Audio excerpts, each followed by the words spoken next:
Hello बच्चों, तो कैसे हो आप लोग। यहाँ पर फाइनली लेके आ चुके हैं बच्चों कक्षा 10वीं वालों के लिए गणित के वेरी इंपॉर्टेंट ऐसे क्वेश्चन जो त्रैमासिक परीक्षा 2022 में 100% आने वाले बच्चों।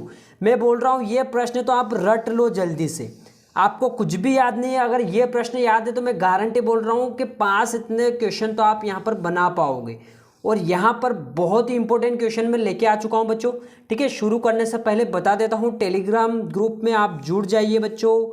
टेलीग्राम ग्रुप का नाम है स्टडी विद उदय। ठीक है, उसका लिंक भी मैं डिस्क्रिप्शन में डाल दूंगा, क्योंकि सारे त्रैमासिक के पेपर अभी वहीं सेंड किए जा रहे हैं बच्चों। ठीक है, अभी के पेपर। ठीक है, तो जल्दी से आप ज्वाइन हो जाइए बच्चों। ठीक है, जो बच्चे नए हैं। ठीक है, तो आइए शुरू करते हैं बच्चों। पहला क्वेश्चन क्या है बच्चों आपका, अभाज्य गुणनखंड विधि से 6 और 20 का एलसीएम और एचसीएफ आपको ज्ञात करना है। तो इस क्वेश्चन को सबसे पहले करने के लिए आपको एलसीएम लेना पड़ेगा बच्चों। ठीक है, 6 का एलसीएम ले लिया हमने। 6 को हम कैसे लिख सकते हैं, 2 गुणित 3 लिख सकते हैं, बिल्कुल लिख सकते हैं। ठीक है, फिर 20 का एलसीएम हमने लिया बच्चों, इसको हमने कैसे लिखा बच्चों, 2 गुणित 5। अब एचसीएफ कैसे निकाला जाता है, तो बच्चों एचसीएफ क्या होता है, दोनों में जो चीज़ कॉमन आती है वही आपका एचसीएफ होता है। इन दोनों में क्या कॉमन आ रहा है बच्चों, 2 कॉमन आ रहा है, तो 2 आपका क्या बन गया बच्चों, एचसीएफ बन गया। अब एलसीएम में क्या लिखे, तो एलसीएम में सबसे पहले एचसीएफ ऐड कर देना है, एचसीएफ आ गया। अब क्या बचा आपके पास, ये 2 बचा, ये 2 यहाँ लिखा, फिर ये 3 बचा, ये 3 लिख दिया, और 5 जो बचा है वो यहाँ लिख दिया। ठीक है, फिर इन सब का आपस में गुणा करके हमारा ये फाइनल एलसीएम आ गया बच्चों। ये आपका फाइनल यहाँ पर आंसर हो जाएगा बच्चों। ठीक है, तो 6 और 120 का एलसीएम क्या होगा बच्चों, 60। ठीक है, और एचसीएफ आपका 2 हो जाएगा बच्चों। ठीक है, नेक्स्ट क्वेश्चन देखते हैं। यहाँ पर मोस्ट इंपॉर्टेंट क्वेश्चन लेके आ चुके बच्चों। यहाँ पर x² प्लस 7x प्लस 10 के आपको शून्यक ज्ञात करने बच्चों। शून्यक तो गुणनखंड विधि से बहुत ही आसान तरीके से हल हो जाएगा बच्चों। देखो, गुणनखंड विधि में क्या होता है, पहले का जो डिजिट होता है उसके गुणांक में क्या संख्या है, x के गुणांक में क्या संख्या, 1 है। ठीक है, क्या है बच्चों, 1 है। और लास्ट डिजिट में हम क्या करेंगे, गुणा करेंगे। देखो ये कर रखा मैंने, तो कितना है बच्चों, 10। अब 10 के ऐसे हमें टुकड़े करने बच्चों जिनको गुणा करने पे तो 10 आना चाहिए, और जोड़ने व घटाने पर बीच की संख्या। तो वो जोड़ा क्या बन जाएगा, 5 गुणित 2। देखो 10 आ रहा है, और 5 और 2 को हम जोड़ेंगे तो 7 आपका आंसर यहाँ पर बन रहा है बच्चों। ठीक है, तो यहाँ पर हम अप्लाई करेंगे। 7x की जगह हम क्या लिखेंगे, 5x और 2x लिख देंगे। तो देखो x² as it is plus इसकी जगह लिखेंगे 5x plus 2x plus 10 as it is. ठीक है, अब यहाँ से क्या कॉमन आएगा, इस जोड़े में से, और इस जोड़े में से क्या कॉमन आएगा, तो यहाँ से क्या कॉमन आ रहा है बच्चों, x कॉमन आ रहा है। तो x यहाँ निकाल लिया हमने, तो यहाँ बचा 1x ये रहा बच्चों। ठीक है, फिर यहाँ पर x तो यहाँ आ गया, यहाँ बचा 5, ये 5 यहाँ पर लिख दिया। ठीक है, अब यहाँ से क्या कॉमन लिया हमने, 2 कॉमन आ गया, तो यहाँ बचा सिर्फ x, ये x लिखा। फिर 2 5 10, 5 बार गया। ठीक है, अब जो कॉमन आया वो लिख लो, पहले इसको निकाल लो बाहर, तो ये निकाल लिया। और क्या बचा अपने पास, x प्लस 2, तो x प्लस 2।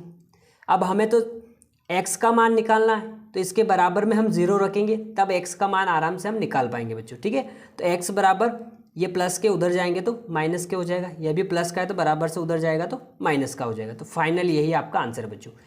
चाहे कौन सा भी क्वेश्चन आए हो, आपको इस विधि से हल कर लेना है बच्चों, बहुत ही आसान है। ठीक है, नेक्स्ट क्वेश्चन, एक द्विघात बहुपद ज्ञात कीजिए जिसके शून्यकों का योग तथा गुणनफल क्रमशः दी गई संख्या है। तो ये आपका शून्यकों का योग है और ये गुणनफल है। तो आपको एक द्विघात बहुपद ज्ञात करना है, बहुत ही आसान तरीका है बच्चों। सबसे पहले आपको द्विघात बहुपद क्या लिखना है, x² plus bx plus c है, जिसके शून्यांक क्या है बच्चों, अल्फा प्लस बीटा है।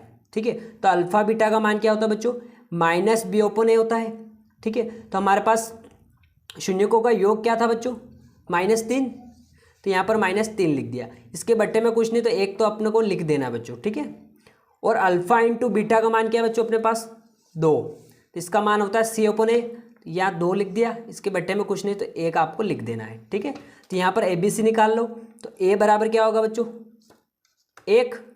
ठीक है, b का मान क्या होगा बच्चों, -3, और यहाँ पर भी माइनस, तो आपस में प्लस हो जाएंगे। ठीक है, b का मान आ गया।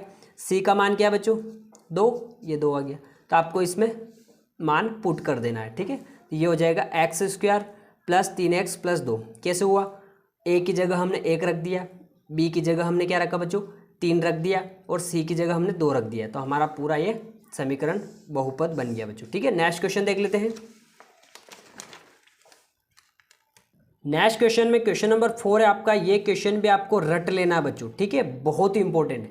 इसके मूल आपको ज्ञात करने हैं तो वही गुणनफल विधि से हल कर लेना है बच्चों। देखो x के गुणांक में क्या है 2 और लास्ट डिजिट में हम यहाँ पर गुणा किया बच्चों, कितना आया 6। अब 6 के 2 ऐसे टुकड़े हमें बनाने जिनको गुणा करने पर तो 6 आना चाहिए, ठीक है, और जोड़ने व घटाने पर बीच की संख्या आनी चाहिए, यानी कि -5 आना चाहिए। तो वो क्या संख्या, -2 और -3 है। इन दोनों को हम जोड़ेंगे तो -5 हमारा बनता है बच्चों, ठीक है। तो हम -5x की जगह क्या लिखेंगे, -2x और -3x यहाँ पर लिखे हम, ठीक है। ये जोड़ा बन गया बच्चों यहाँ पर। अब यहाँ से क्या कॉमन लिया हमने, 2x कॉमन लिया, ठीक है, 2x। तो यहाँ पर बचा 1x, 1x, यहाँ से 2x कॉमन आ गया तो क्या बचा, कुछ भी नहीं बचा, तो 1 तो हमें लिखना पड़ेगा बच्चों, ठीक है। फिर माइनस, यहाँ से इस जोड़े में से 3 कॉमन आ गया बाहर, यहाँ बचा x और यहाँ पर क्या बचा, कुछ नहीं बचा तो 1 आ जाएगा, माइनस का 1, क्योंकि माइनस प्लस माइनस हो जाएगा, ठीक है, बराबर 0, ठीक है। फिर यहाँ से 0 का हमें निकालना है x के, ठीक है, इसके बराबर में हम 0 रख देंगे बच्चों, ठीक है। ये कॉमन हमने यहाँ निकाल लिया और जो बचा है वो यहाँ पर लिख दिया। फिर इनके बराबर में हमें 0 रखना है क्योंकि हमें तो x का मान निकालना है, ठीक है। तो x का यहाँ पर मान आ जाएगा प्लस का 1, क्योंकि बराबर से उधर जाएगा तो प्लस का 1 हो जाएगा, ठीक है। यहाँ से x का मान निकालेंगे 3 तो उधर जाएगा तो प्लस का हो जाएगा, और गुणे की संख्या बराबर से उधर जाएगी तो बट्टे में चली जाएगी, तो दोनों आपके शून्य के यहाँ पर निकल गए बच्चों, ठीक है। क्वेश्चन नंबर 5 में आपको पाइथागोरस की प्रमेय अच्छे से पढ़ लेनी है बच्चों। एक समकोण त्रिभुज में कर्ण का वर्ग जो होता है शेष 2 भुजाओं के वर्गों के योग के बराबर होता है, ये आपको याद कर लेनी बच्चों, ठीक है। क्वेश्चन नंबर 6 में देख लो, 140 को अभाज्य गुणनफलों के गुणनफल के रूप में आपको व्यक्त करना है। तो इस क्वेश्चन को करने से पहले आपको एलसीएम ले लेना बच्चों, ठीक है। 140 के कितने टुकड़े बन रहे, 1 2 3 4, यानी कि 1 2 3 4 बन गए। तो 2 को हम क्या लिख सकते हैं, 2 की पावर 2, 5 की पावर क्या लगा देंगे 1, और 7 की पावर 1। यहाँ तक ही आपको करना है इसको, ठीक है। नेक्स्ट क्वेश्चन देख लेते हैं। मैं सारे टाइप के क्वेश्चन बता रहा हूँ बच्चों। क्वेश्चन नंबर 7 है, समांतर श्रेणी से लिया गया है। सारे टाइप के क्वेश्चन बता रहा हूँ, एक एक सारे टाइप के बता रहा हूँ। इनकी जगह कोई भी क्वेश्चन आ जाए आराम से आप सोल्व कर पाओगे। देखो दी गई 2 7 12 का 10वां पद आपको ज्ञात करना है, ठीक है। तो प्रथम पद क्या है बच्चों, पहला आपका 2 है। सार्वंतर देख लो बच्चों, कितने का अंतर लग रहा है यहाँ पर, 5, सार्वंतर 5, ठीक है। एन कितना है आपके पास, 10, ठीक है। तो फॉर्मूला रख दो यहाँ पर, एन बराबर क्या होता है, a + n - 1 d, ये आपको फॉर्मूला याद रखना पड़ेगा बस, ठीक है।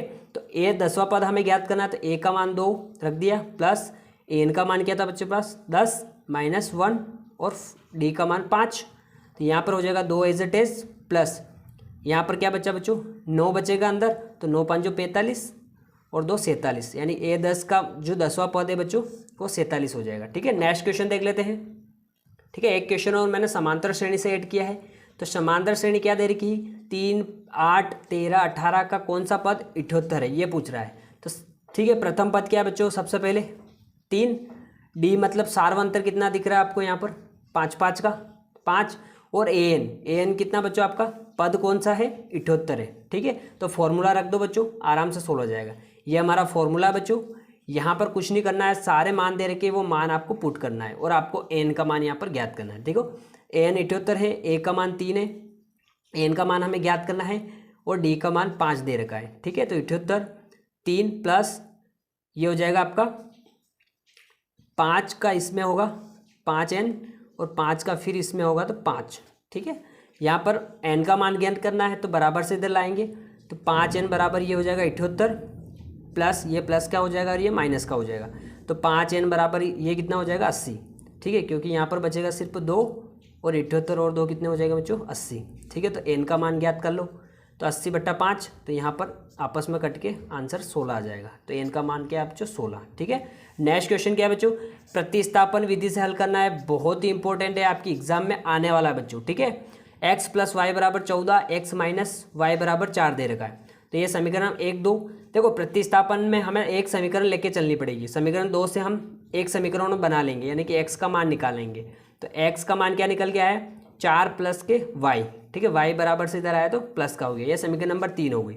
अब इस समीकरण 3 का मान हमें क्या रखना है, समीकरण 1 में रख देना है, ठीक है। तो आइए रखते हैं इसको, ठीक है। ये आपकी समीकरण 1 है, तो हमें यहाँ पर x की जगह क्या रखना है 4 प्लस के y में ये रखना है, ठीक है। तो 4 + y x की जगह रख दिया, प्लस y = 14, ये आपस में जुड़ जाएंगे 2y और 14, ये बराबर से इधर आए तो -4 बन गए, ठीक है। तो 2y बराबर 10, तो y का मान क्या निकल के आया 5। अब जो y का मान आया बच्चों वो हमें समीकरण 3 में रख देना बच्चों, ठीक है। तो x बराबर 4 प्लस वाई, ये आपकी समीकरण नंबर 3 है बच्चों, ठीक है। तो यहाँ पर y का मान हमें रखना है, y की जगह क्या रखना है बच्चों 5 रखना है, ठीक है। तो x बराबर 4 प्लस y की जगह हमने 5 रख दिया बच्चों, तो हमारा आंसर क्या आ गया, x का मान 9 हमारा फाइनल आंसर आ गया बच्चों, ठीक है। देखो बच्चों एक क्वेश्चन में आपको विलोपन विधि का भी बता देता हूँ, ठीक है। ये आपकी समीकरण नंबर 1 है, ये समीकरण नंबर 2 है, ठीक है। समीकरण 1 में 3 से करेंगे बच्चों, और समीकरण 2 में 2 से गुणा करेंगे, ठीक है। तो कर देते 3 दूआ 6, 6x प्लस 3 दूआ 6, 6y बराबर 3 चौक 12, 12। अब समीकरण 2 में 2 से 2 तिया 6, 8, 2 चौक 8 और 2 दूआ 4, ठीक है। यहाँ पर हो जाएगा माइनस माइनस माइनस, ठीक है। तो ये तो आपस में कैंसिल, यहाँ माइनस है यहाँ प्लस है, तो ये हो जाएगा माइनस के 2y बराबर, यहाँ माइनस है यहाँ प्लस है, तो घटेगा सही, कितना बचेगा बच्चों 8, ठीक है। तो यहाँ y का मान क्या निकल के आएगा बच्चों 8, और ये बट्टे में चला जाएगा, तो y का मान क्या आएगा बच्चों 2 एकम 2, 2 चौक 8, तो y का मान आएगा बच्चों अपना 4, ठीक है। अब ये y का मान है बच्चों, ये समीकरण हमें 1 में रख देना है, ठीक है। तो समीकरण 1 क्या है बच्चों हमारी 2x प्लस 2y बराबर 4, ठीक है। हमें y की जगह क्या रखना है बच्चों 4, ये हो जाएगा 2x प्लस 2 और y की जगह 4 रख दो, ये 4, ये हो जाएगा 2x प्लस ये हो जाएगा 4 दूना 8 और ये आपका 4, ठीक है।